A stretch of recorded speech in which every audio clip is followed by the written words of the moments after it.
Good morning, everyone. Microphone check, screen check. Looks like everything is working correctly here. Good. Welcome. Hopefully everyone is able to rest up, get ready for the day ahead and all that fun stuff. As always, before jumping in, on the right side of the screen, make sure to read through the Live Trader Morning Prep PDF. Very important to go through and understand everything that is inside there. 1 second, I get my caffeine going here.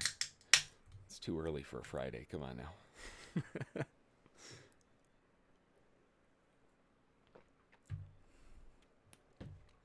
now. Just a quick note for you all before we jump on in. Please keep in mind, on the YouTube side of things, the broadcast has between a 5 and 30-second delay, depending on where you're logging in from. That will definitely impact the timeliness of what I may be talking about at any given moment. Also, just wanted to take a second to give a shout out to our latest members that joined overnight, last night, this morning, yesterday, etc. Thank you so much for the support. I'm pumped to have you on the SSFTG family. If you aren't a member yet, you have a few different options to check out if you are looking to further your trading education and career. Here on YouTube, you can check out the join button below the stream. YouTube family gains access to the extended trading hours room, which continues on from the morning session till around 10:30, 11 o'clock, till whenever we close. Every member gains permanent access to the Discord chat server, and of course, you get the awesome badge next to your name here on YouTube to show your support. To understand what it is that we do here every day and our day trading approach, look no further than the Day Trading Academy. You can find that over on SSFTG. It's not a it's not a small little PDF guide that you're going to be finishing in an afternoon. There is a quick start guide, of course, inside there, and a few that will get you going in the right direction. But the overall course, you're looking at about 19 plus hours of course and study material, including or not including homework, study, review, etc. Lots of stuff going into that one, so you best tuck in if you're going to be going that route. And then finally, the big kahuna, the Mac Daddy, the VIPs. VIPs, they have exclusive permanent access. Sorry, the VIP. I can't hit that right movie note. VIPs have exclusive permanent access to the non-delayed stream, covering the entire morning room, and that way you can ensure that you're on the fastest connection possible, so you don't miss any beats along the way. Alongside that, VIPs also have access to our monthly webinars, private events, one-on-one scheduling access, all kinds of cool stuff. So whether you're here for the very first time or you're a seasoned VIP veteran over on the Zoom stream, welcome. I'm glad to have you trading alongside with me today, analyzing these crazy markets of ours. Let's take a look at some news, take a look at some charts, see what's going on this morning, and see what's awaiting for us here. Don't forget to grab, it helps if I put it on the screen. Sorry about that. Don't forget to grab your morning DP levels. Those are posted for you on the major 7 markets: NASDAQ, S&P, gold, crude, euro, Bitcoin, and Ethereum. Got that waiting for you there. Looking at the news calendar for a Friday, we've got 8:30 news, core retail sales, and retail sales. Those are already behind us. Don't really have to worry about anything else. So we've got some pretty decent movement overall as far as the news is concerned. It looks like there'd be a lot, not really. these are all CFTC speculative net position stuff. It's not really much in here. So as far as the news is concerned, it's basically done. Not really a whole lot else that we're gonna have to worry about. See, oh, I gotcha. Yeah. So let's jump into some charts here, get things going. Obviously, I didn't get my gold fill down there. Awesome. Not for lack of trying. Let's start off on the S&P and see what's going on this picture. Obviously, on the other workspace, we've got a couple drawings on there on that double value dip and all that fun stuff. We'll get to that in a second. But the overall movement that we've got going on here, if we look at it from the base, we've got an L4, continues back up, and typically an L4 is going to hunt for an L2. And if it isn't satisfied in getting that L2, it will continue to hunt for that L2 until it gets the L2. And they got the L2 right down here. They finally got it. Job done. Rotated back up to the highs. Once that high is completed, though, that's where things sort of fell apart and dove back down. And where did we go to? Well, they got the L2, then they stair-stepped down to an L3. That's telling us that we're losing some steam here, right? It's not the fact that the bulls can't take this further up. They definitely can. But seeing them stair step down a little bit further in L3 would tell us that we've got some confusion. at the moment, just throwing it out there, that doesn't seem like it's a whole lot of confusion. Market reversed back up off that low pretty aggressively. I mean, realistically here, L3s would normally dictate confusion, but I just don't think that's the case.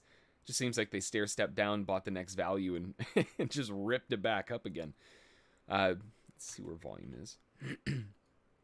Going from the bottom all the way up to the top, we've got that previous volume node, which is resting right there.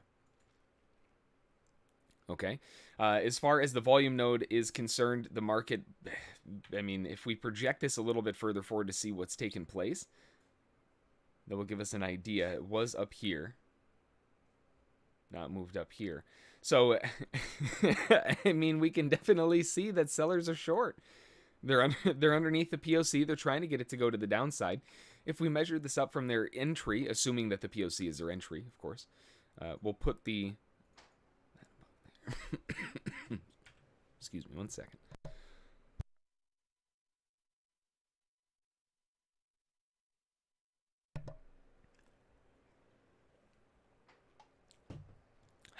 There. Thank you, caffeine. Take me away. We've got the S&P targets to the downside, assuming that 4370 was their entry point. They got a 2-to-1 target to the downside. Sellers have been satisfied, right? Objective done. It doesn't have to go further than that. And normally, you know, it wouldn't make that big of a difference, but the fact that, I mean, the fact that they came right back to it kind of tells the story, you know? So as far as the sellers are concerned, I think they're done. I think they're out of the way, and I don't think there's a reason for them to defend the 4370s anymore. We might find a little bit of bouncing there, but for the most part, it makes a lot more sense now that the sellers are done. All-time highs, maybe.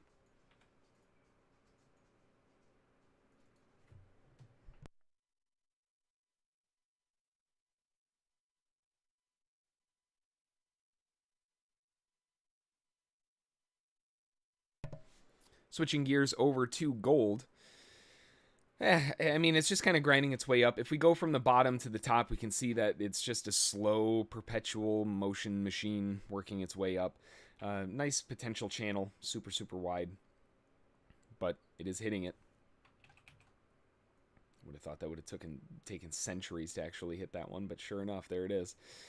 We haven't actually hit the channel high, so as far as the confirmation of this being a literal channel, might be a bit off. This is more likely probably a wedge in that case. Either way, one thing is for sure.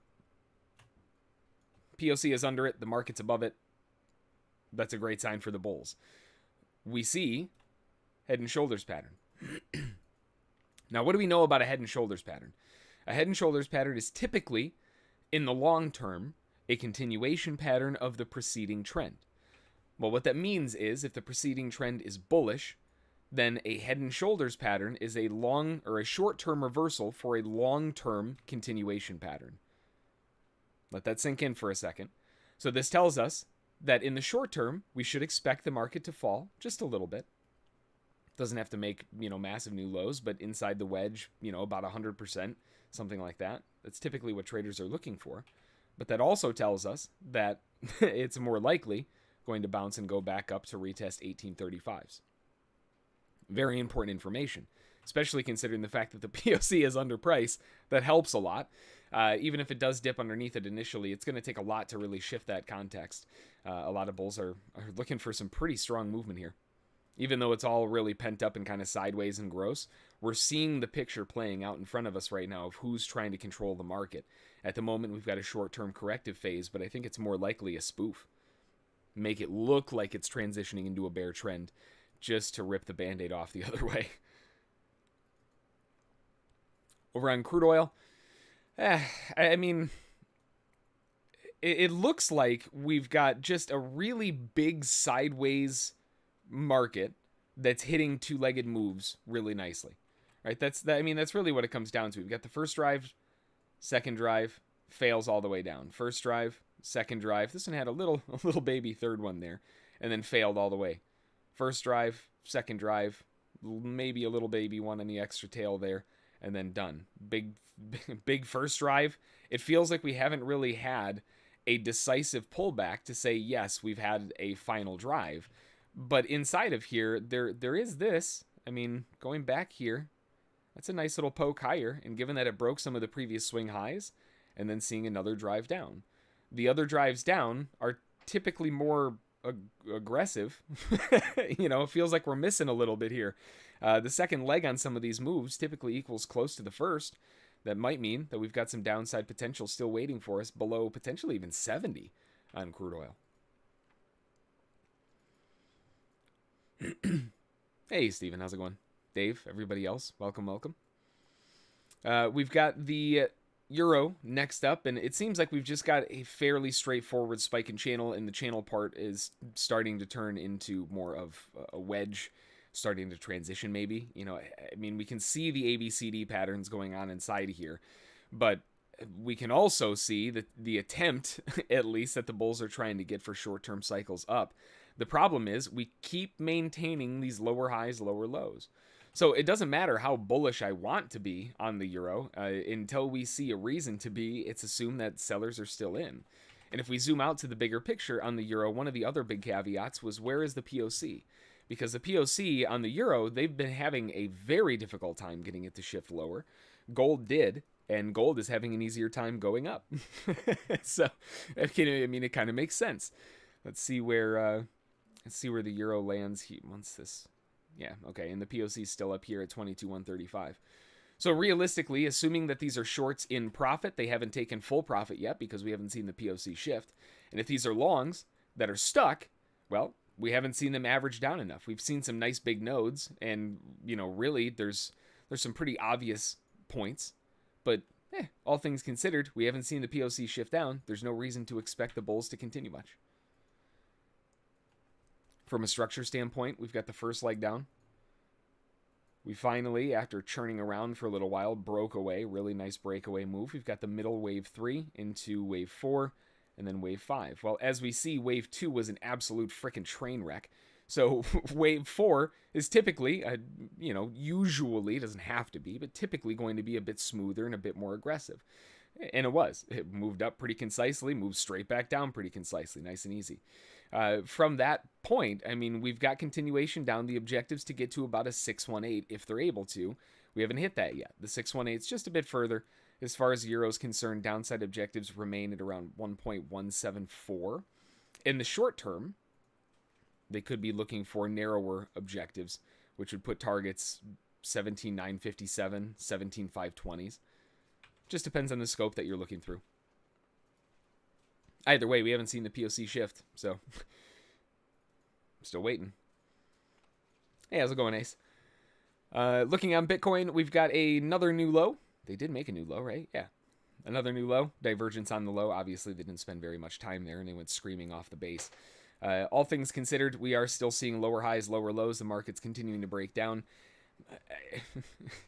I mean, the one thing that stands out here is the fact that this is a nearly perfect ABCD corrective phase that, I mean, it's just got just a touch, just a little.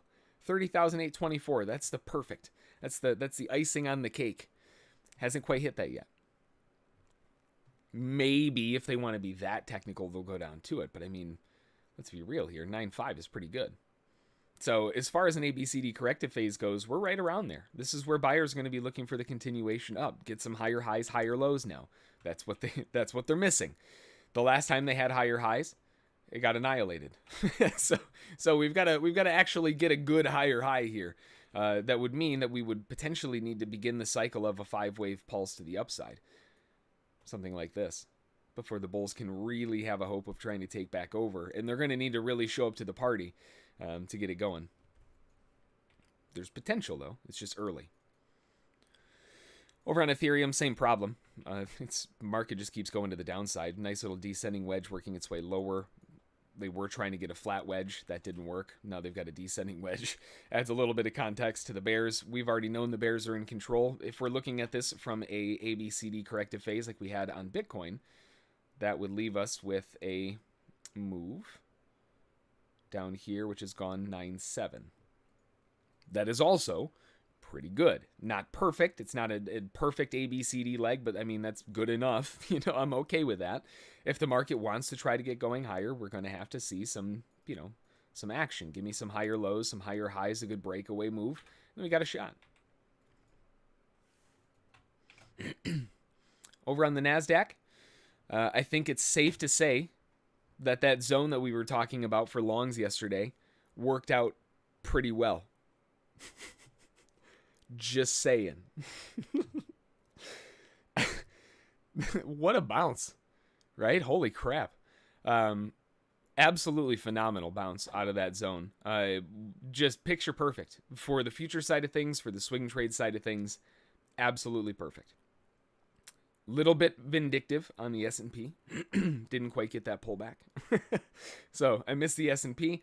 I had the box outlined, even the higher one. We even had a little bit of a fallback saying, hey, I know this is bullish. You might not make it that far. I didn't even make it to that. Man alive.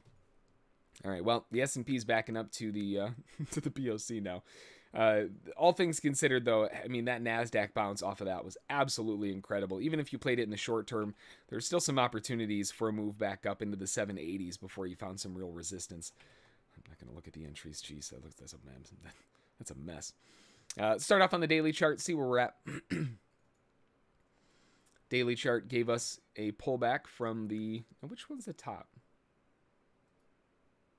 0.1. Okay. So this is the top. All right, so far we've got a 1.92% pullback. Generally speaking, a lot of these pullbacks are 2.2, 2.3, but there have been some on the shallower side, 1.7. The last one is 2.3, seeing a 1.9.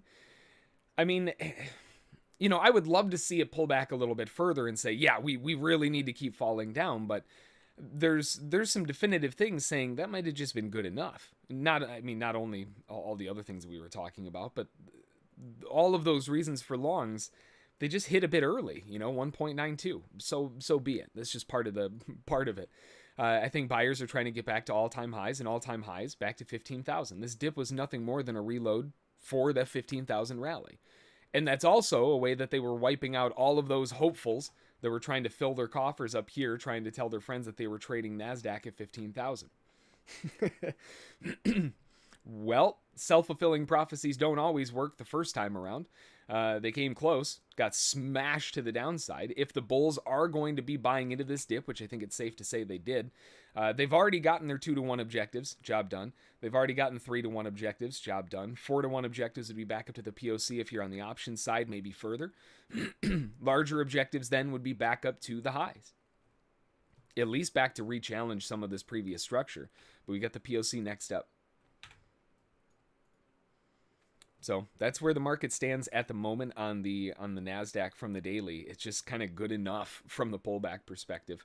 Really nice bounce area. And this is where they're going to have to prove it. As far as the wave structure is concerned, we're starting to see the beginnings of one, right? I mean, we've got that nice little potential.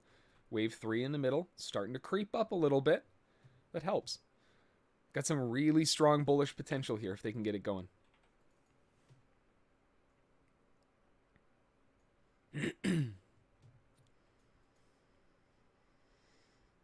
Over on the 500 tick, if we're looking at the overall movement so far this morning, as far as this morning is concerned, we had a nice little dive down right into the 10 o'clock Eastern before a reversal back up that led into an L3. I don't really think there was any confusion there. L3 usually would dictate confusion. I think the only confusion that would have been from would be the sellers, but how would they be confused? It's fairly obvious. Maybe they got stuck there, maybe they didn't. Either way, we've got L3s, which would tell us that usually the next pullback, if they break a high, is going to be an L1. They broke above the highs. They couldn't even make the pullback to L1. They missed it by just a hair. Made a new high. The next pullback after that dipped down to an L2, almost 3, suggesting, hey, maybe there is a little bit more confusion again. The next break of the highs would tell us a lot of info. They pull back and they hold the L1s, but super sloppy. We need to see them either refine for the bulls case to keep this going or pull back and get something like an L3 to show, that we still have that confusion. That confusion's starting to make more sense. We rotate up to a new high, L1. Very nice double bottom off that L1. Pops up to a new top. Pulls back, misses the L1 by a couple ticks, rallies up to a new high. We're starting to see them further refine it, but they're getting aggressive. With this aggression, This is telling us that we're probably squeezing something, right? If we're squeezing something, it's probably shorts. Let's see what kind of volume we've got going on here. As far as the open of the day, that would have been, oops, that would have been right here. To the downside, then rotates back up to a new high. Got volume, they weren't even shy about it. The volume's all the way down at the bottom. If we rotate this all the way back up, there is a POC back down here. So assuming that these are longs and they're in, they're obviously still in and they haven't exited. They're sitting really healthily in profit. If they're shorts, they're massively stuck and they haven't done anything about that being stuck yet, which would explain why we're squeezing.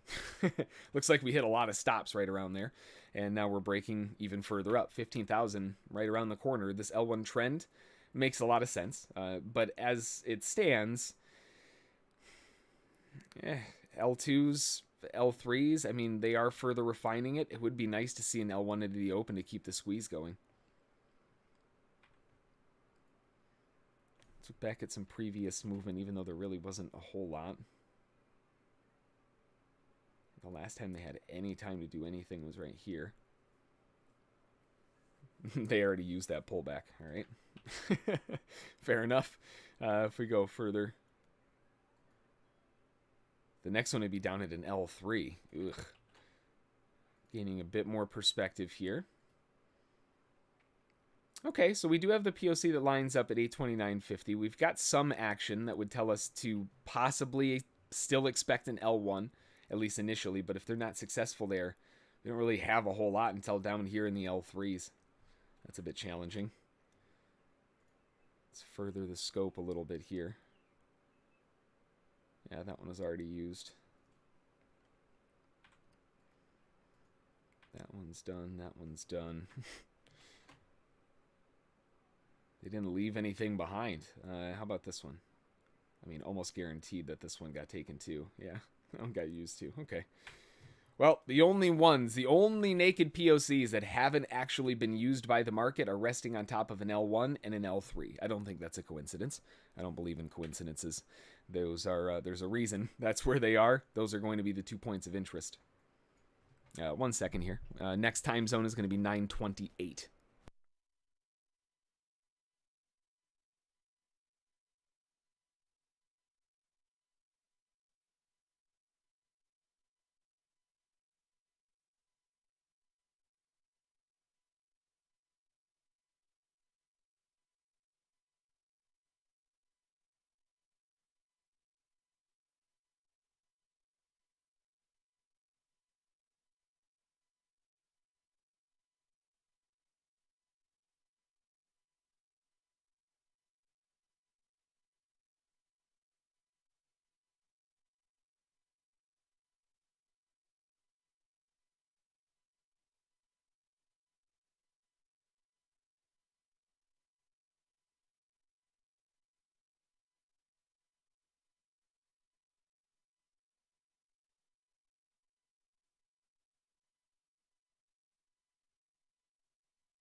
Okay, sorry about that. All right, let me catch up here. All right. Morning, morning, morning. Welcome, welcome. So, I mean, again, this overall movement to the upside really seems like we're either going to hold that L1 trend or they're going to have to pull back a little bit deeper. Even with these fresh new highs, it doesn't really change things much.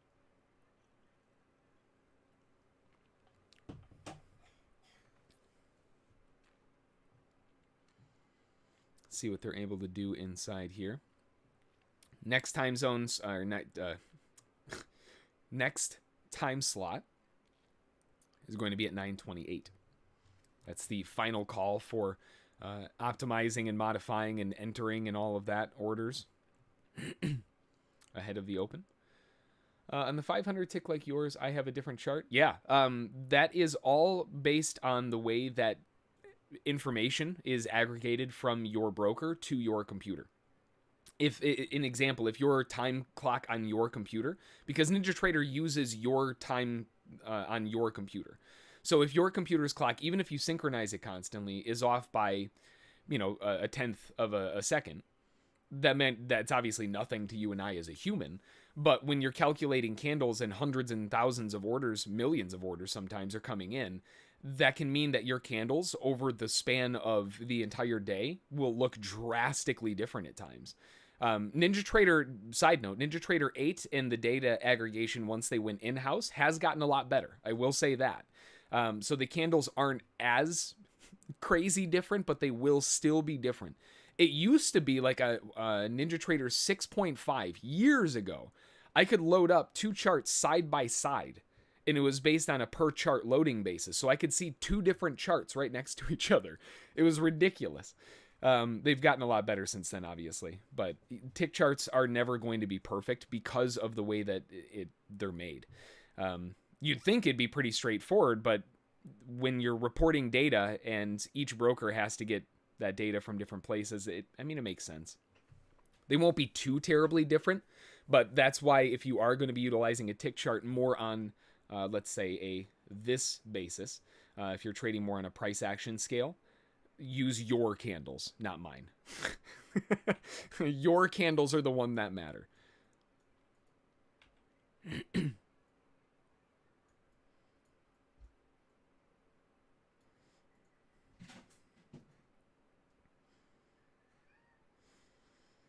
$9.28, pulling back a little bit. If I'm trading the MES, would you say a 500 tick or a 300 tick is better?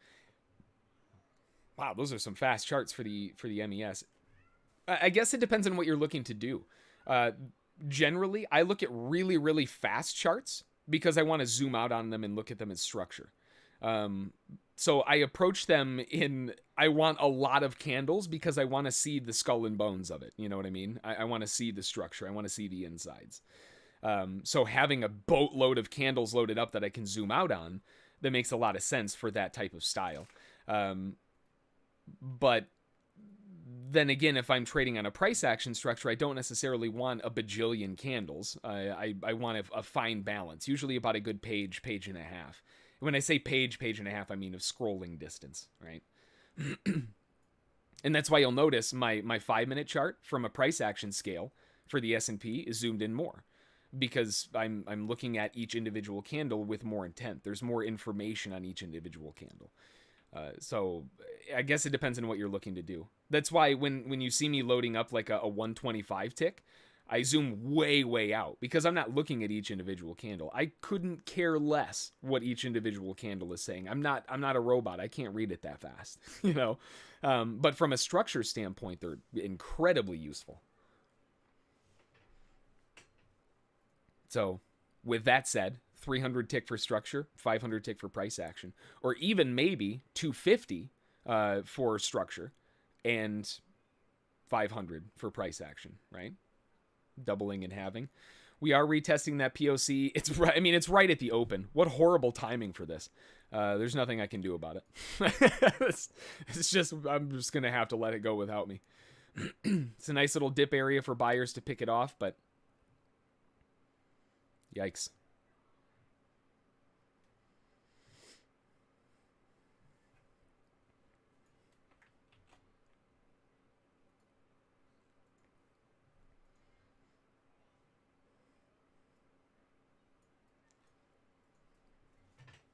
Got the POC bottom weighting at 14,835. That would make sense. One more leg to the upside does still definitely make sense. I would just like to see a bit more proof given the time of day. The problem is the time of day sometimes doesn't allow for that extra proof. It just goes without you. I'm going to look for this little dip back here. Dip back and retest for the L1 and a continuation back to the upside. There's the pop-up. There's the pop-up. Keep going, keep going, keep going. Beautiful. Keep going, keep going. There we go. Very nice. Right there. Fantastic. So we just needed a bit more proof. As I sound like a teenager. We just needed a bit more proof. We've got to have that POC shifting in the right direction. We're at the open. I can't be the first one to the party. It's tough.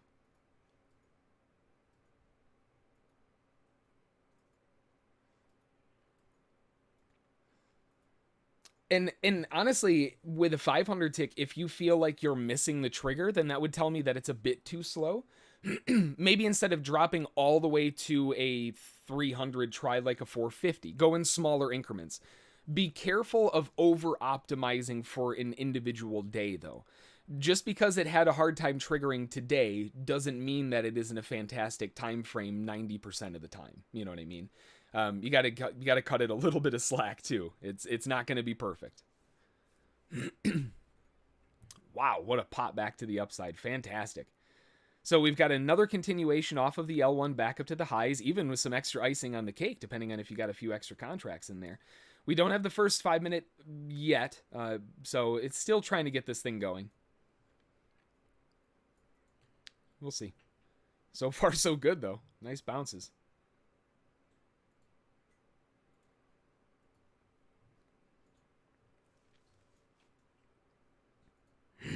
So that POC has been used and is done. If we go back, we've got that guy back here. All the other ones are done. Like,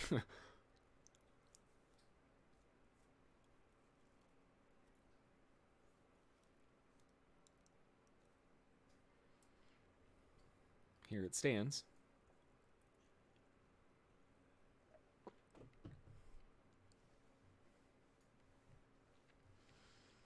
Market still just kind of chop-slopping around. That was nice as far as a structural trade is concerned. Even the way that it's set up was kind of dirty and nasty. It still got the job done, right?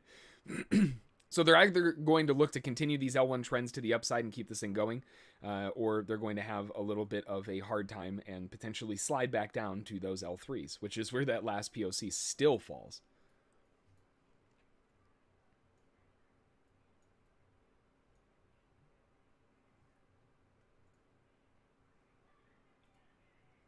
Market continuing up to new highs again.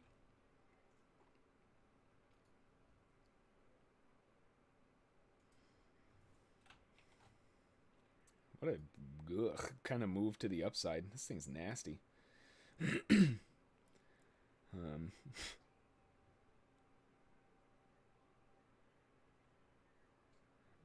don't even know if I want to use that one, but sure.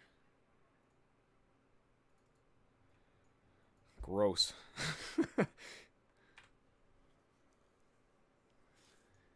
about if we zoom out a little bit, get a bigger picture? All the way from, how about way over here, this gigantic swing in the overnight. Really? That's settlement?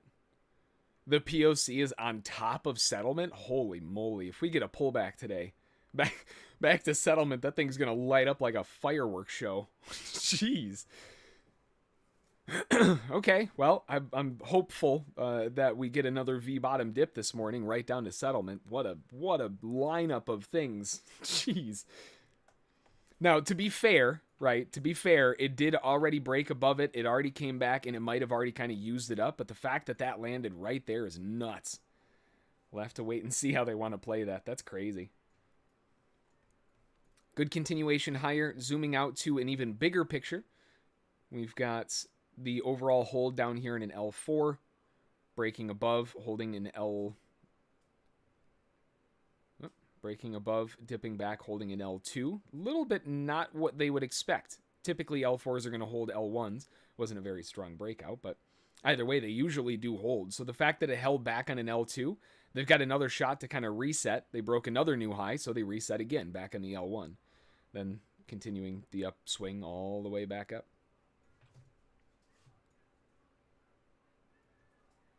Sheesh.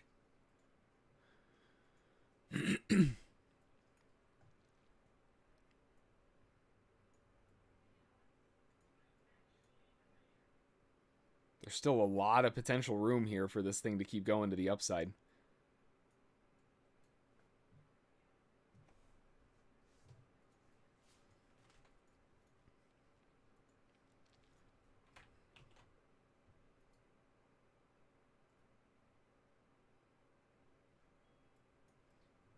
If we get a closer look, just a little bit, down in these 57s or so, buyers may attempt to start showing up there.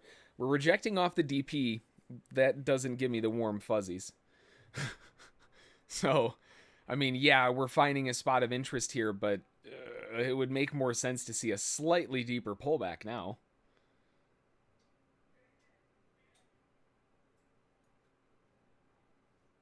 What a gross move to the upside. I mean, when I say gross, when compared to something like this, where it's just straight up, this one just ground its way higher. Nice little micro pullbacks to be able to... Well, I say micro. These moves are still huge. This secondary target was like, what, 70 ticks or something? It's ridiculous. All right, nice dive back to the downside. Could be looking to reach out and grab that POC down in the 30s-ish? Low 30s?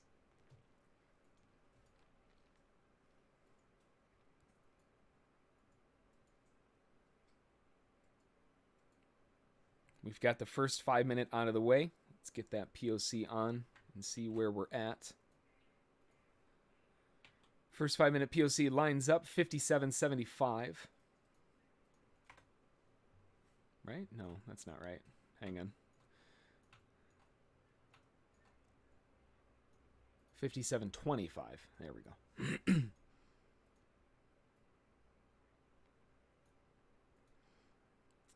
From the first 5 minute POC, it shifted down on the NASDAQ to 55 even.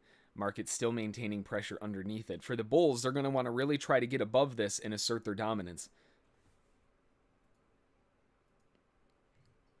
As far as the S&P is concerned, we can zoom in, get these nice and thick.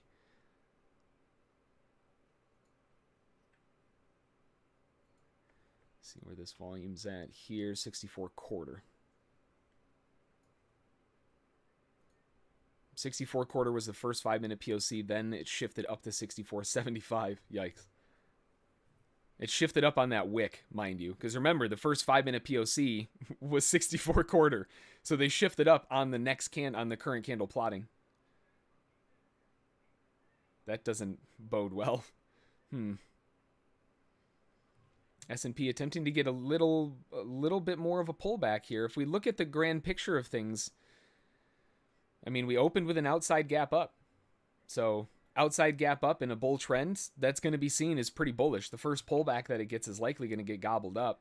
Previous highs, previous structure, previous POCs, previous areas of interest. I mean, they're all inside here. Look at all of the structure that the market can use. It's ridiculous. There's a brick wall underneath it. Yeah, best of luck, shorts. It's going to be a tough one. Not to say they can't, but man, there's easier fights to take.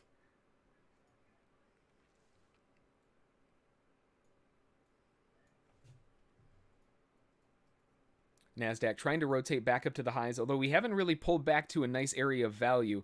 It'd be nice to see a two-legged corrective phase back down, ABCD style.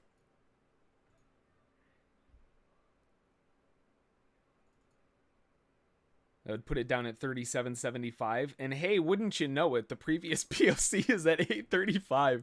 Are you serious? Man, you can't make this stuff up, huh? I don't know if it's going to happen, but that's crazy. Market's trying to rotate back above the current POC at 55. Remember, this is a developing POC, meaning that it is still forming and non-confirmed. Don't put too much weight into it unless it really paints a solid picture. Hey, good morning. Welcome. Sellers looking for a bit more continuation. I have a tough time selling this, but the context does make sense as to why sellers would want to come in here. There's room for the continuation down. Prices below the POC. The bulls are having a little bit of a tough time, and there's objectives further down that make more sense, right? So who wants to buy up here, you know? So sellers drive the market further.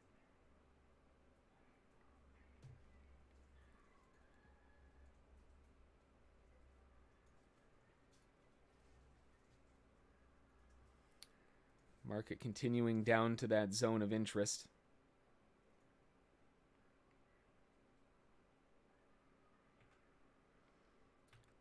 Beautiful dive into this area.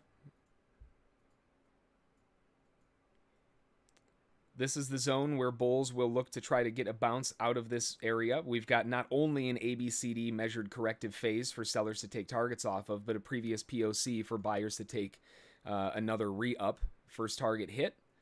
Looking for a secondary objective that could potentially be a lot longer lived, but we are below that current POC, so watching this area for a bounce. Sorry, POC. Yeah, POC stands for point of control. Point of control is where the largest amount of volume traded in a certain period of time. Little more. Come on. Get a dive up into these. Push, push, push. Break it. Nice. Very nice continuation. Beautiful. Right there. Very nice. Woo! Right up into the moving average. It might have a little bit further, but I don't have any more ammo, so I just gotta do what I've got to do, you know. Beautiful retest. So let me reiterate. POC stands for point of control. That is where over a specific time period, because you can measure it. So in this case, if we measure, I measured from the top of this swing high to the swing low, and then back up to the swing high again. So over this span of time, out of all of the price levels inside of there, which one traded the most volume? And that was the price right there. Now, you could do this anywhere. You could measure from what I would also call impulses. So an impulse POC would be like from the bottom all the way up to the top and nothing else. Just seeing how did the market respond to the impulse move to the upside or the downside or vice versa. You can have some that are still forming, like right here. This one is still trying to form from a bull's lens. From a bear, excuse me, from a bear's lens, they've already got one, right? They've already had a couple legs to the downside.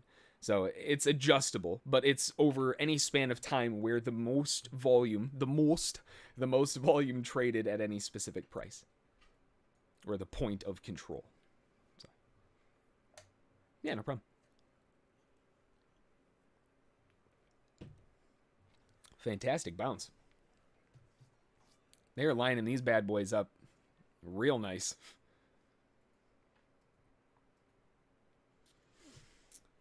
If I'm able to, I like to find a balance point at around 5 contracts.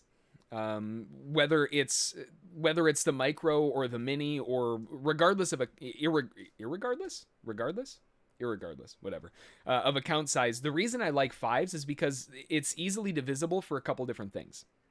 When you have 4, you can take off 3 and you've got 75%, and, you know, okay, that's awesome, cool, hunky-dory, you've got 1 left for a runner. The thing is, when you're taking off 3, you're taking off 75%. In the long run, that probability just doesn't really work if you're trying to scalp out of the first objective like myself. So for someone like me, it makes more sense to go in increments of 5, because what I can do is I can scalp out of the first 5, and then see a follow-up on the last portion, allowing for about 80, not getting into the decimals, but around 80% of the position to run as the extra. In the long term, that extra 5, 6, 7% buffer makes a really big difference on the bottom line. So I like finding a balance at 5, and if I'm going above 5, I'm usually scalping out of the additionals and working on my average. So, oops. Now, obviously, if the market's moving incredibly fast, I might only be able to get 1. Welcome to life, you know. Of course, the ones that I am able to get all 5 on are usually the ones that are a little bit more difficult, more often than not, because they take more time. That's the risk that you have to kind of accept if you're going to be building in, I suppose. But I like intervals of 5s more than I like 4s, so I kind of stick with that. Doesn't have to be, though.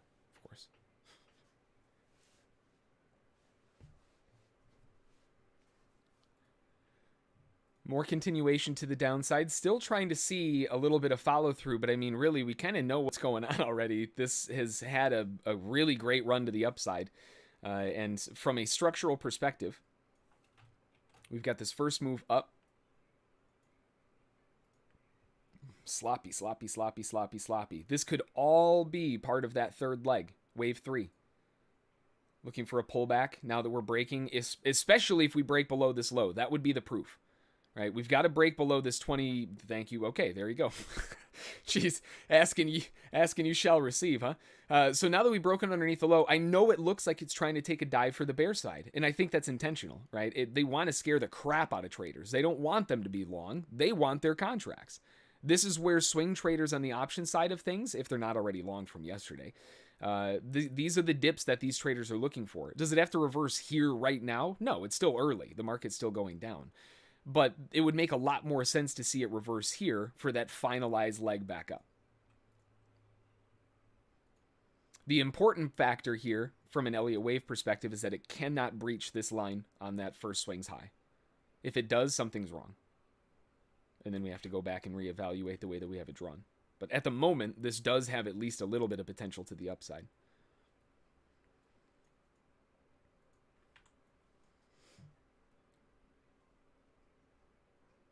Is that an indicator on NinjaTrader 8? I'm assuming you're talking about the POC. That is, if you have a lifetime license for NinjaTrader 8, and it really infuriates me that they did it that way. I hate that kind of... Anyway, then you should have access to it if you have the lifetime license, yes. It's the order flow volume profile. It's built into NinjaTrader 8, the latest versions. I would say like the past 15 versions, 20 versions or so. It's been in for a little bit now.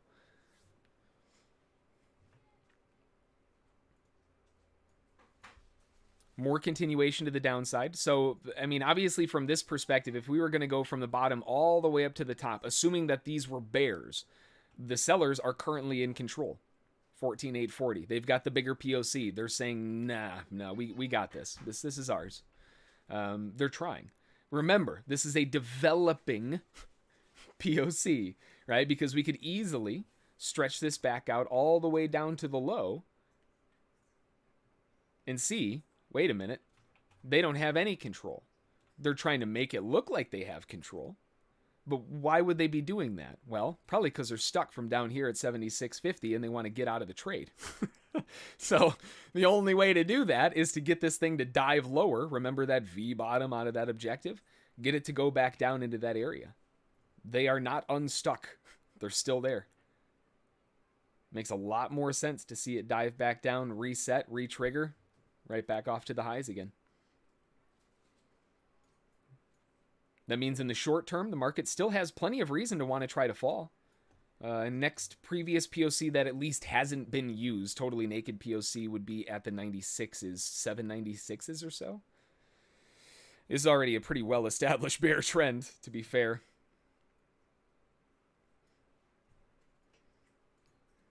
I think going back to maybe a bigger perspective would just make a little more sense. And that POC is right back at settlement. So, you might have some scalpable opportunities down there, but I think the shorts are still winning. Well, I mean, I think they are. They're under the POC.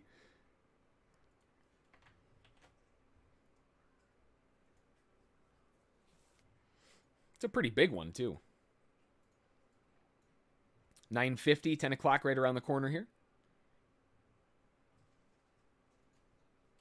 Looking from the top down, from a bull's perspective, the POC is still way up at the top, 55. They haven't changed anything, although it looks like they're trying to build some serious volume here in the 23s.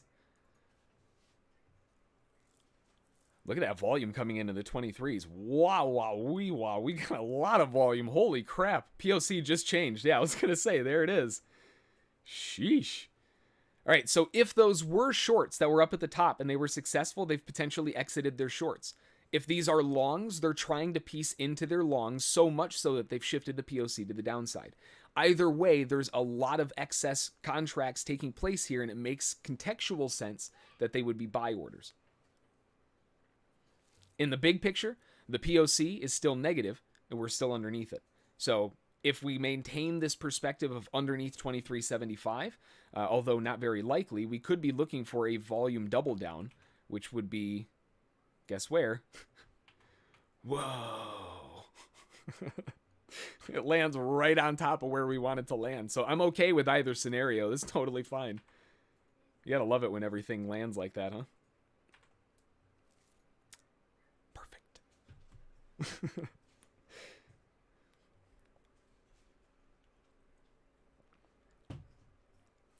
Just be cautious. The POC is shifting down, and the market was going lower. The assumption, therefore, would be that those were buying orders. Looking on the or the S&P, where? What buy orders? Where? What buy orders? None. It's just this thing's just a monster all the way down. As far as the POCs go, we've got another POC shift that did shift down to the 5950s. If we look back at the first 15 versus the first 5, we can see that there really wasn't much of a difference. We've got the POC back to the upside, basically stuck it up at 64.75.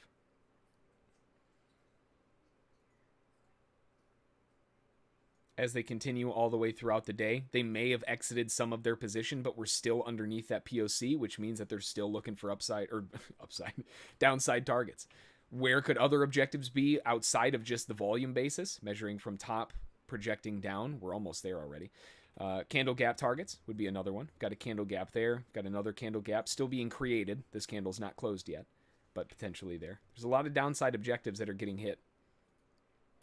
Is the POC a custom indicator? Is it NinjaTrader 8? It's designed by NinjaTrader 8. Although you can get custom indicators that do the same thing. The one that I use is the one that comes with NT8.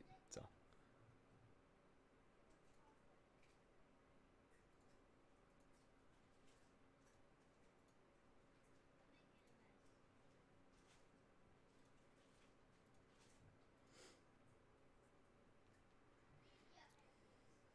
Ooh, the big POC shifted down. Okay.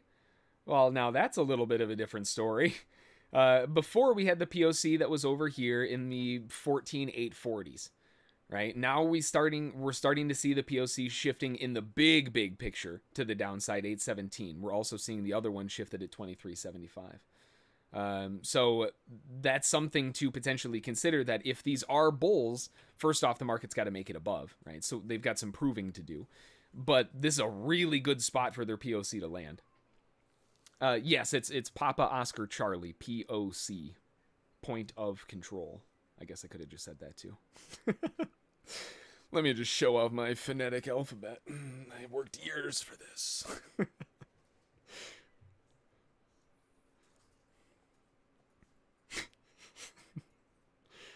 Got the bears still trying to get lower.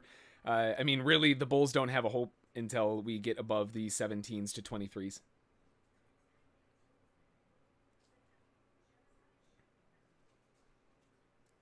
I promise it's just years of playing Battlefield.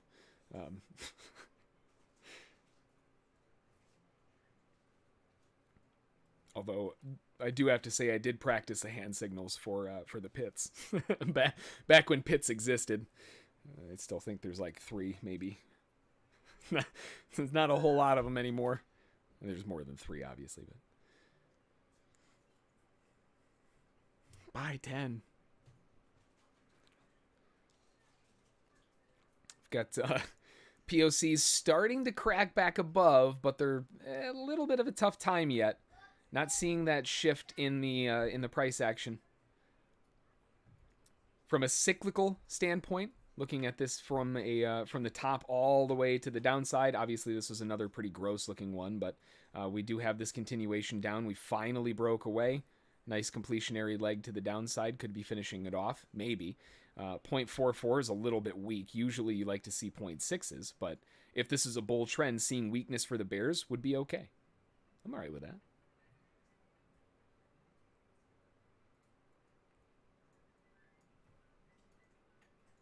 Yeah, exactly, Steve. Yep, thank you.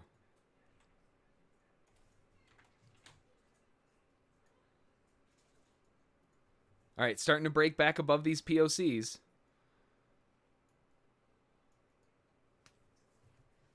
Now, the top, the uppermost at 823, that's pretty fresh. We've got 5 minutes until 10 o'clock. I mean, it's still a little bit early. I would really like to see a bit more proof, although this might be wave 1 into wave 2, right? We might be the initial starting phases of a continuation up. It's really, really early. Looking at the bigger picture, we know what's going on. Guess what we hit? Lots of targets. Right? We were talking about this double value pullback. Weird. It's almost like we were talking about this area. If we're looking at this zone, a lot of buyers are going to take profit. Where? Right back up into the POC. So it makes a lot of sense to see some rejection here. I would have really loved to see it hit 875, but oh well. I guess it can't win them all. It might not be done. You know, who knows? Maybe it jerks back up to the upside. But seeing this kind of pull back on itself does make sense. It would make I mean, it's logical. It doesn't feel good, but it's logical. It does mess up this corrective phase, though. That's no longer a 5 wave. That's now invalid. So I guess from a wave perspective, we either have to recalibrate. Maybe this is one gigantic wave 1-2. Either way, it looks like we're going to have a real tough time keeping this thing going up. It's still under the POC, still falling. No POC shift, no changes in volume control. They're still holding structure down here, like the buyers hit it really well, but yikes. The S&P also missing theirs at 4370. They missed everything. Frustrating. Rumble grumble. On gold, if we go back a little ways here, kind of see where might they want to try to come back to. That's way back in the 1806s. Yikes. I'm just going to get rid of gold. Market continuing back to the downside, still breaking through these POCs, which is why it's so important to wait for that excess proof. We know that in the short term, this trend may be closer to a close, but that doesn't mean that it has to reverse right this second. A lot of times, it's got to get its wiggles out, get its jitters out, etc. You're better off entering in over here from a swing trader's perspective. From a scalper's perspective, understand that it's going to begin to start transitioning more likely into a range. You're better off trying to sell at better prices than way far down at the lows. It doesn't mean that selling at the lows won't work. It probably will for a little while. We're talking the NASDAQ after all. But it's good to keep yourself realistic. It's a Friday, you know. You don't want to mess the entire week up on a Friday. Speaking of which, we've got 2 minutes until we roll into the extended session. So before we do, let's look at this week's numbers, because it's always a good idea to make sure that we have our numbers in line. Whoops. Dollars and cents aside, I don't care about those. I want to make sure that our trading numbers and ratios are correct. So far for the week, as we go into the end of the week, I've had 71 trades, and I encourage traders to do this math along with me. It's good to make sure that your trade performance is following suit in terms of your personal trade math.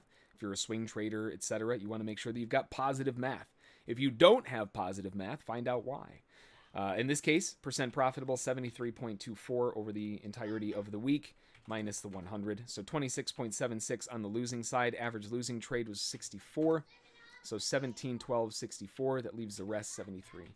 24 times, not divided, by the average winning trade of 38 minus 17.12.64, and we end with an average at around 1,070.48. My normal average for a week again is around the 800s to 900s, so the fact that we're landing in the thousands, it's a pretty good week. Pretty solid. I know why that week was pretty good, because we had some incredible swing trades in the overnight off those big double value pullbacks. But, you know, all things said, we can see that the math is lining up the way that it should be. I know that I'm a scalper. I can see that in my ratios. My average win versus loss is 0.59. I am a scalper, right? So I've got to make sure that I am staying on top of my numbers. But because I'm a scalper, I'm going to have a lot more trades too. Doesn't mean you can't throw some swings in there as well, but always good to make sure that your numbers are lining up. Now, in this case, I've got 71 trades over the course of a week. That's enough to see an average off of. Going over the course of a week, if you're a swing trader and you've got 6 trades this week and 5 of them happen to be losses because that's how averages work, that might not be something that you want to base too much off of. You know what I mean? Like, go out to a month or something where you've got at least 20 or 30 trades, like something of substance that you can kind of piggyback off of.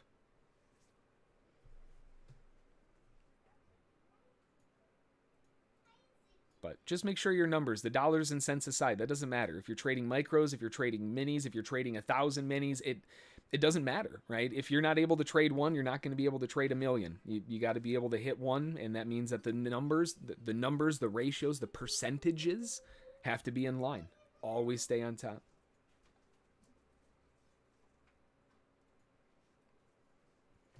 One second here before we rotate into 10 o'clock.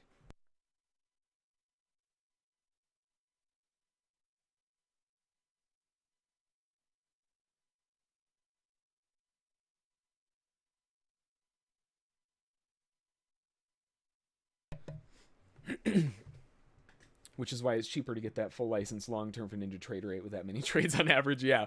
And depending on the amount of trades, you know, every broker's different, right? Keep in mind, NinjaTrader, they are a discount brokerage house.